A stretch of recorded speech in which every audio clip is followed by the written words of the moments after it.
25 years ago. So in some ways our economies actually are more sluggish to adapt, I think, to frontier innovations than we might think. Do you think, for example, the American economy is quicker to adapt? First of all, I think the American public debate is quicker to pick up on some of these things than the British one, and I think the American public debate tends to be more framed by technologists and futurologists, whereas we tend to be more framed, if you like, by dismal economists. I also think, a different point, that America is just more successful at taking new innovation into kind of relatively mainstream production than we have been in the UK. If the machines become fantastically cheap, they might change that debate. Yeah, I've yet to see the machine which is going to cut someone's hair or look after my or your mum.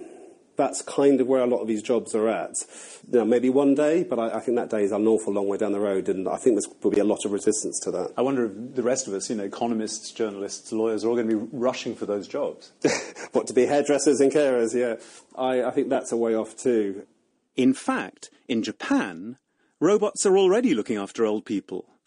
And Panasonic is experimenting with machines that, if they don't actually cut your hair, at least wash it. Here the robot is applying shampoo. The shampoo is lathered inside the machine, which means it only needs a small amount to wash the entire head. And this summer, a hotel opens in Nagasaki, staffed entirely by robots. But even if machines don't move into these areas in the foreseeable future, the advance of technology in the world of work does pose an important question. What is work for?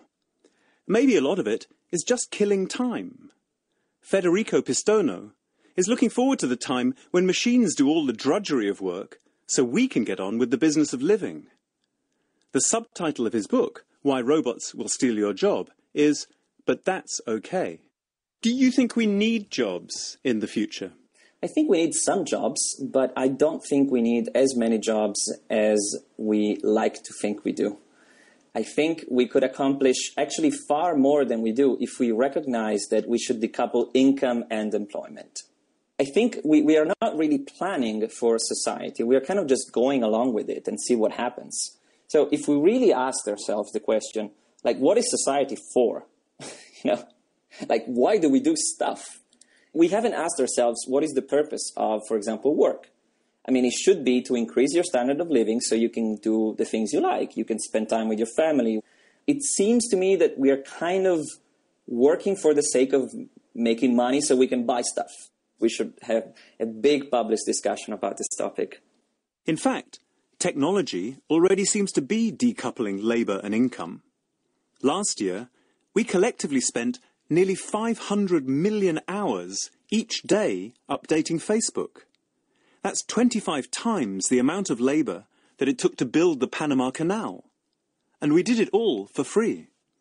And as thinkers like Thomas Piketty have argued, money seems to be gravitating away from workers to the owners of capital. And today, capital is more and more technology itself.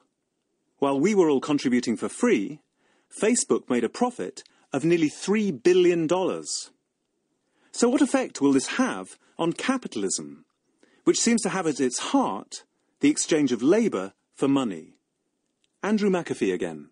I believe the main challenge of that is that most of us get our money to acquire all these delightful goods and services by offering our labor to the economy. And as technology can do more and more, that labor becomes less and less valuable. David Graeber is Professor of Anthropology at the London School of Economics and widely seen as the intellectual mind behind the Occupy movement. You may have already heard him on the radio this week, deconstructing debt. I think what happened in the 60s and 70s is that a lot of capitalists thought, oh my God, Marx was right, when Marx said that you could only make profit off human labor. That was his prediction, that gradually technology would make capitalism less and less profitable because you can't actually exploit a machine. Now it's starting to happen. Will capitalism survive? I suspect not. So it strikes me that we are going to move to something else. I am a long-term thinker, and one of my greatest worries is whatever the next thing is going to be even worse. It could be some new form of feudalism or fascism or techno-fascism of some kind. That could easily happen. This is scary stuff. Our clever advances in technology might be destroying not just jobs, but the possibility of jobs. or certainly jobs that might enable us to make a living. But not everyone is so dystopian. Pippa Malmgren was one of George W. Bush's economic advisors and now works as a financial consultant. She thinks technology will save us rather than condemn us to a world ruled by machines. In fact, she likes technology so much, she's set up a robotics company of her own. A friend of mine said, well, actually, I have this idea about building drones for commercial purposes, things like surveying farmland and surveying buildings and news collection. And I said, fabulous, how wonderful. And so together we collaborated and we created a company, H Robotics. What kind of work are these drones going to be doing? Look at property surveyors. Right now, the usual approach is there's a guy on the ground with a pair of expensive binoculars. So now people are going to have a chance to use these drones to fly right up to the top of the building, get very close, have a good look at exactly what's going on. And won't that put surveyors out of work? Well, no, though they'll have to sharpen their drone flying skills. You still need a person to fly these things. They're just going to be better equipped with the drone than they are with binoculars. I'm very optimistic about the job-creating capability of new technology. So I think that for every robot you deploy, you actually create jobs. It probably creates something like 3 or 4 jobs for every new machine. But how do we know they're going to create 4 new jobs for each one? I think it's literally a range of opinion that's not provable. We probably won't know for another decade. All I know is from my work in the field, what I see is more and more people being hired into companies that are engaged in the creation of robotics. There's just no way to prove it yet. But I think that we're going to find that, like all technological innovation, you end up creating more opportunities ultimately than destroying them. Okay. So we need more people to build the drones. But once they're up and flying, surely those surveyors that use them will be able to get their work done more quickly, putting other surveyors out of business. There can't be that many buildings to survey. So what will they do when they join the lawyers, doctors and journalists who have found their jobs being taken over by computers? The arts, perhaps? I think we're all going to innovate and we're all going to change. We're going to learn how to use these machines and make ourselves more productive and more effective. My personal view is that a robot will never be able to engage in creativity. It can just follow an algorithm that a human being has designed and given it. Therefore, it can't make creative leaps. And this is where real innovation comes from the creativity of the human mind. And I just don't think we should underestimate that. It's a nice idea. While robots are doing all the drudge work, we can be writing novels, putting on plays and composing music. But don't be so sure.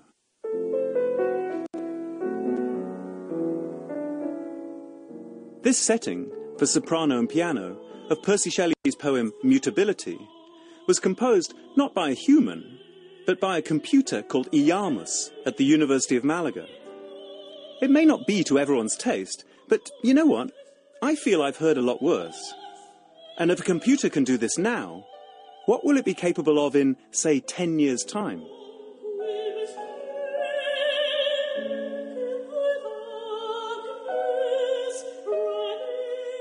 The challenge for us now is how we can prepare for a world where machines compose music, cut our hair, and who knows, arbitrate our legal disputes. One thing's for sure. We're going to need to change the way we think about education and careers. Those reliable middle-class routes to prosperity, including law and medicine, may not be so lucrative anymore. Lawyer Gregor Pryor. From a personal perspective, it's been incredibly fun for me to be a lawyer. If we're talking about job security, I'm not sure I would recommend for people to go into the law if their working assumption is that it's a safe, stable, unchallenged environment. I think, like every other aspect of business these days, I don't think there is such a thing as job security in many areas, and I think the law is no different now. What would you recommend parents to send their kids into? MIT, followed by some kind of incubator or startup, probably. I mean, that's where the real money is these days. And for those of us who might not quite make the grade for MIT, Andrew McAfee, who was one of the first to warn of this job-destroying nature of today's technology, thinks it's time to bring back the fun into education. Like you can imagine, we get asked this question about how should I prepare my children all the time. So when I talk to parents of young children and they say, what trajectory do we put our kids on? The advice I give is to send them off to I went to a Montessori school, send them off to some fairly open kind of hippie flavor of education that teaches them that the world is a really interesting place. And their job is to go poke at it, try to understand it better, just kind of play around in the world. But perhaps the most radical suggestion comes from Pippa Malmgren. She wants us to go back to the workshop. What we really need to do is to put what we Americans call shop class, or you might call vocational training, back into schools. That's when you're 12, 13, 14 years old and you learn how to weld metal, how to sew, how to make an engine go. You know how plumbing actually operates. We've had 20 or 30 years of a software revolution with silicon chips and the capacity of computers to do more and more. But what we're getting now is a hardware revolution.